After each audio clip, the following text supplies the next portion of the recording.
It's Miriam. What a holy day today to be together. May this be the last fast day and forevermore turned into a day of feasting and celebration.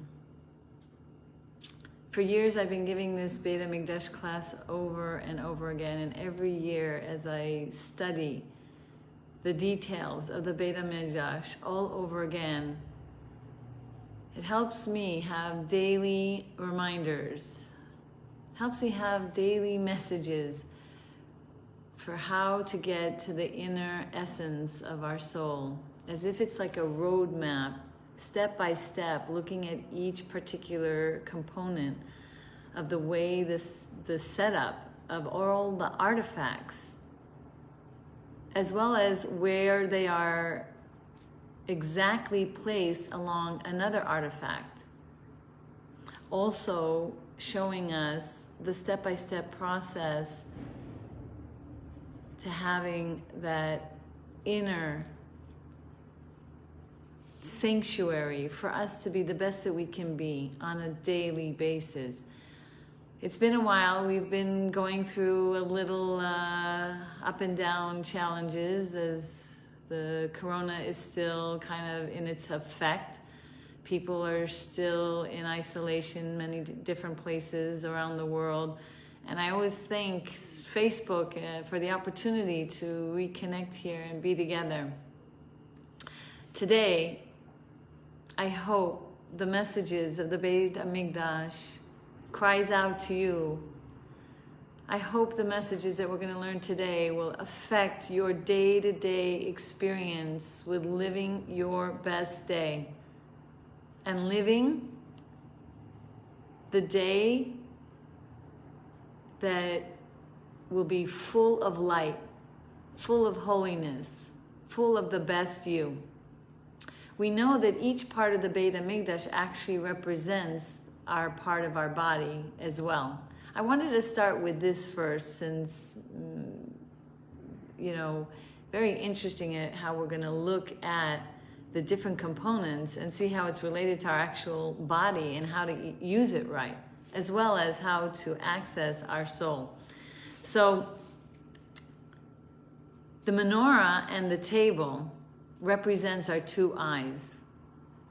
And the menorah represents our enlightenment and our intellect.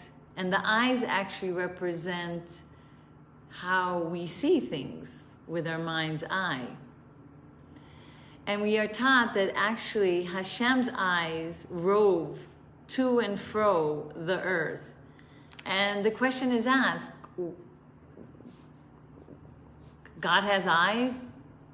Well, spiritually speaking, he actually sends out angels to see what's going on in the world. But does he need angels to see what's going on in the world? We actually learned that Hashem doesn't look. There's a, in a sense, like he could see people's iniquities, but he will not pay attention to it. He will not look at it.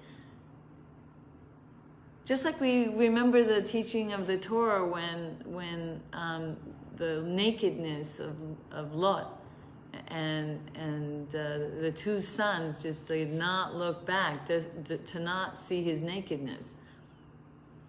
So too Hashem, if he's teaching us in the Parsha of how not to look at the nakedness of Lot, then Hashem, does the same.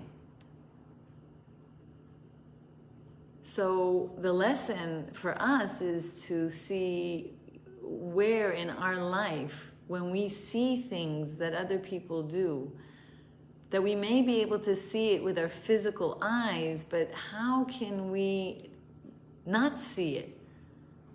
How can we move away from peering into what other people are doing wrong and follow Hashem's lead, so that we, one, don't get triggered by their negative behaviors, and two, so that we end up having the strength and the capability of rising above, protecting our neshama from having any kind of, heartache, from helping us not allow that behavior that we just saw with our own eyes, that experience of having witnessed some ugly incident, from judging unfavorably, from, having chinas, sinas chinam, just like increasing our negative feelings toward them, or feeling hatred, God forbid, and then it ends up only escalating. So Hashem teaches us what He does. And the light of the menorah represents the one eye that's constantly trying to get enlightened, tries so hard to use wisdom to see every situation in a way that we can bring unity and achdus. This day is the day of Avas Yisrael. This day is a day, Tisha B'Av, to rectify all of what happened in the history of our people that led to the day of Tisha B'Av. So today, now more than ever, if we can realign ourselves to the truth of who we really are. I remember learning in Tanya about how our heart has the incredible DNA component in our soul that gives us the power to love freely. It's just that it's a bit buried. And the more we create our days with wisdom, with knowledge, with the light of the menorah, the more we have the power to increase that sight, that holy sight, that holy vision of what they more can be if we treat them properly, if we give them respect and honor them, even in their midst of a shaming behavior that they are exposing to the outside. And we see it's so important, especially with children, right? When they're most unlovable, that's when they need us to love them the most. And it is with the vision of our eyes, the right eye, to see the good, even in the midst of blatantly seeing the not so good. And so the table actually represents the second eye. And the second eye represents our ability to look past the physical. Because in the Beit Hamikdash, this table and the menorah was teaching us great lessons.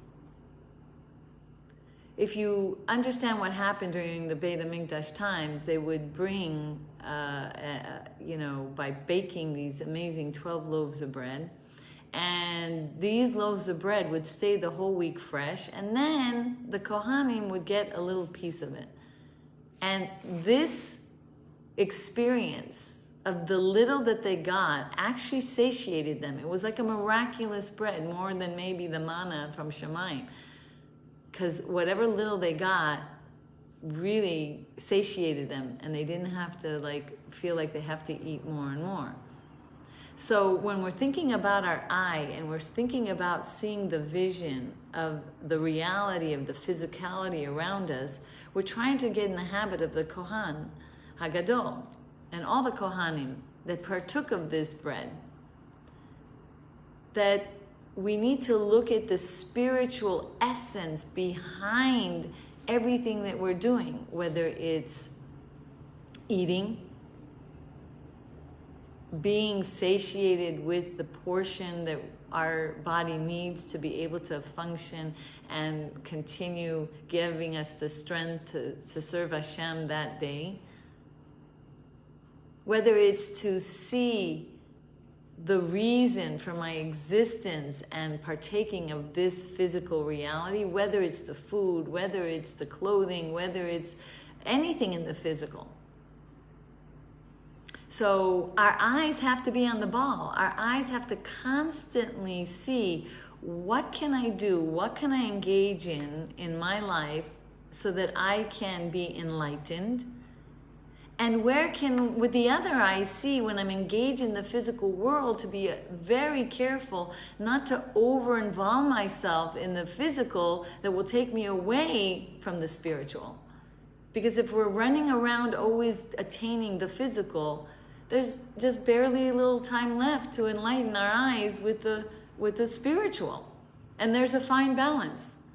So yes, we have to eat. And yes, the Kohen ate in the Beit Hamikdash. But yet there has to be a time, a lot of more time for the spiritual. So that when we engage in the physical, we engage in it in a productive and holy way. When we engage in the physical, we have to be so careful, because as we are taught, the more and more we engage in physical things without the holy, now I have to engage in the physical.